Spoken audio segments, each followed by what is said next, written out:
Assalamualaikum warahmatullahi wabarakatuh. Kenalkan, nama saya Saifuddin dari kelas 2B Keperawatan. Di sini saya akan menjelaskan tentang batuk efektif.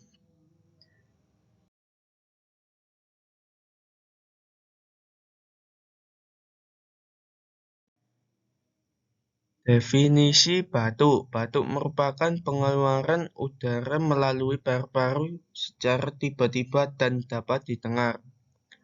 Batuk merupakan refleks untuk membersihkan trakea, bronkus, dan paru-paru untuk melindungi organ-organ tersebut dari iritan dan sekresi. Fungsi batuk. Batuk berfungsi untuk mengeluarkan sekret dan partikel-partikel pada paru ke saluran nafas. Biasanya terjadi secara refleks setelah mendapatkan stimulus atau rangsangan seperti asap, kabut, debu, dan gas.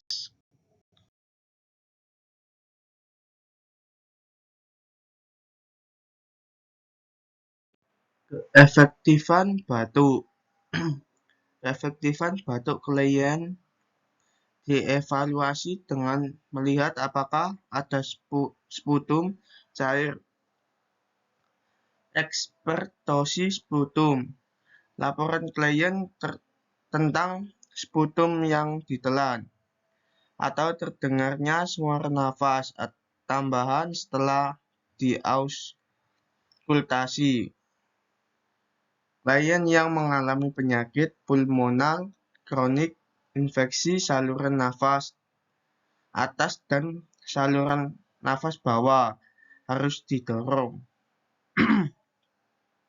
Untuk nafas dalam dan batuk sekurang-kurangnya setiap jam saat terjaga, dan klien yang memiliki sputum dalam jumlah besar harus didorong untuk batuk setiap jam saat terjaga dan setiap 2-3 jam saat tidur sampai fase akut produksi lendir berakhir.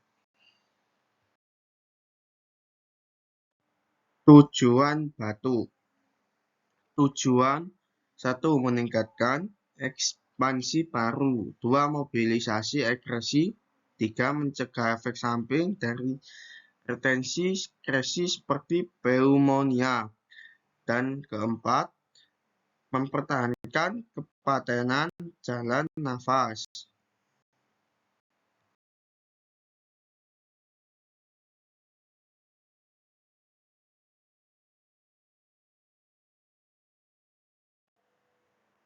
Batuk yang tidak efektif. 1. Kolaps saluran nafas. 2. Ruptur dinding alveoli. 3. Pneumotoraks. Teknik batuk efektif. Teknik batuk efektif merupakan tindakan yang dilakukan untuk membersihkan sekresi dari saluran nafas. Persiapan alat: sputum pot, lisol 2-3%, handuk pengalas peniti, bantal, tisu, bengkok.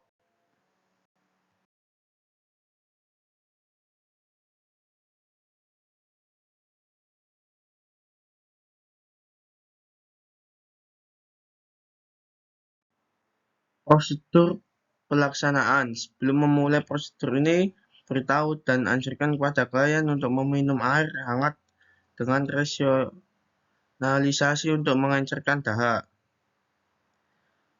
Prosedur pelaksanaan: 1. Setelah menggunakan pengobatan bronchodilator, jika diresepkan, tarik nafas dalam lewat hidung dan tahan nafas untuk beberapa detik. 2. Batukkan 2 kali, batuk pertama untuk melepas mucus dan batuk kedua untuk mengeluarkan sekret. Jika klien merasa nyeri pada dada saat batuk, tekan dada dan dengan bantal, tamping sekret pada sputum pot yang berisi lisol. 3. Untuk batuk menghembus sedikit, maju ke depan, dan ekspirasi kuat dengan suara hembusan. Teknik ini menjaga jalan nafas terbuka ketika sekresi bergerak ke atas dan keluar paru. 4. Inspirasi dengan nafas pendek cepat secara bergantian, menghirup untuk mencegah mucus bergerak kembali ke jalan nafas, yaitu breath. 5. Istirahat. 6. Hindari batuk yang terlalu lama karena dapat menyebabkan kelelahan dan hipoksia.